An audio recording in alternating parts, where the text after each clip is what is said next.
Cold play જોવા આવી રહેલા એક ઇન્ફ્લુએન્સરને રસ્તામાં બસમાંથી ઉઠાવી જાય છે નકલી સાયબર ક્રાઇમની ટીમ. આ નકલી સાયબર ક્રાઇમની ટીમ આ ઇન્ફ્લુએન્સરને ઉઠાવી અને તેમની પાસેથી કેટલીક કાર્યવાહીઓ કરાવે છે અને આ કાર્યવાહી બાદ તેમનું કેવું ડિજિટલ નુકસાન થઈ ગયું તેની આપણે વાત કરવી છે. જે મામલે ફરિયાદ નોંધાઈ છે વડોદરાના કરજણ પોલીસ સ્ટેશનમાં અને બાદમાં સમગ્ર મામલો સામે આવ્યો છે. વૈષ્ણવજન તો તેને કહીએ જે પીડ પરાઈ જાનાને રે. નમસ્કાર, હું છું આપની સાથે તુષાર બસિયા. નવજીવન ન્યૂઝમાં આપનું સ્વાગત છે.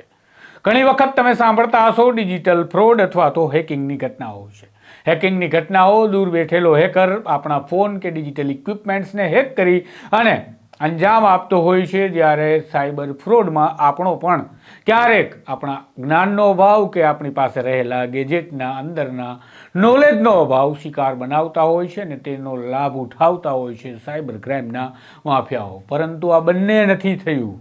ગુજરાતના વડોદરાના કરજણમાં નોંધાયેલી આ ફરિયાદની હું વાત કરું છું કે એક મધ્યપ્રદેશના વિદિશાથી આવી રહેલા એક ઇન્ફ્લુએન્સર કે જેઓ સ્ટોક માર્કેટના એજ્યુકેશનના વિડીયોઝ અને તેના નોલેજને શેર કરે છે અને તેના કારણે તેના લાખો ફોલોવર્સ છે. તેની ચેનલમાં લાખો લોકો જોડાયેલા છે.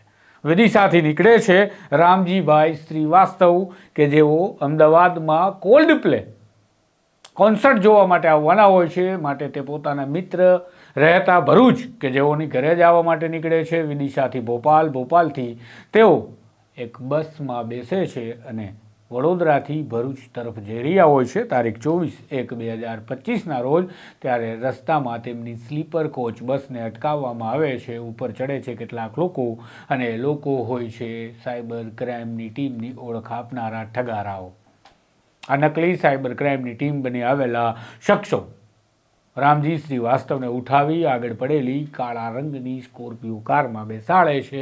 કારમાં બેસાડ્યા બાદ તેને જાણે ક્રાઇમ બ્રાન્ચ પૂછપરછ કરતી હોય તે પ્રકારે ડરાવે છે કે તું વિડીયો બનાવ કે તારા કારણે ₹1 કરોડ કરતાં વધારેનું નુકસાન સ્ટોક માર્કેટમાં ગયું છે. અને એ પ્રકારનો વિડીયો બનાવ્યા બાદ તેને કહેવામાં આવે છે કે આ વિડીયો સોશિયલ મીડિયામાં પોસ્ટ કરી તને બદનામ કરીશું જો તું હવે અમે કહીએ તે કામ નહીં કરે. અને આખરે તેમને કહેવામાં આવે છે કે તારા નંબર પર આવતા OTPને આપ.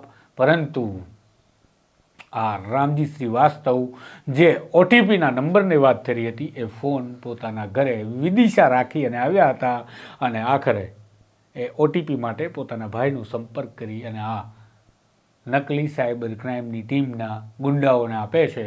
અને આ OTP મળતાની સાથે તેને ઉતારી અને આ નકલી સાયબર ક્રાઇમની ટીમના 5 શખ્સો નાસી જાય છે. અને બાદમાં તેઓ પોતાના મિત્રને ફોન કરે છે. મિત્ર વૈભવ તેમને લેવા માટે કાર લઈને આવે છે. ત્યારે તેમને ખબર પડે છે કે તેઓને પાલેજ નજીક આવેલા કોઠી ગામ પાસે ઉતારી અને આ નકલી સાયબર ક્રાઇમના ગઠિયાઓ ફરાર થઈ ગયા છે. અને આખરે તેઓ પોલીસ સ્ટેશન પહોંચે છે. કરજણ પોલીસ સ્ટેશનમાં ગુનો નોંધાય છે. ગુનામાં તેઓ ફરિયાદમાં લખાવે છે કે તેમના OTP દ્વારા તેમના ઇન્સ્ટાગ્રામ એકાઉન્ટમાં લાખો ફોલોવર સાથેનું એકાઉન્ટ જતું રહ્યું છે અને તેમની ટેલિગ્રામની ચેનલ કે જેની અંદર લાખો લોકો જોડાયેલા છે તે તમામ રાઇટ્સ અને તેના સંચાલનના પાવર આ OTP મારફતે આ નકલી સાયબર ક્રાઇમની ટીમ બની આવેલા ગુંડાઓ લઈને જતા રહ્યા છે.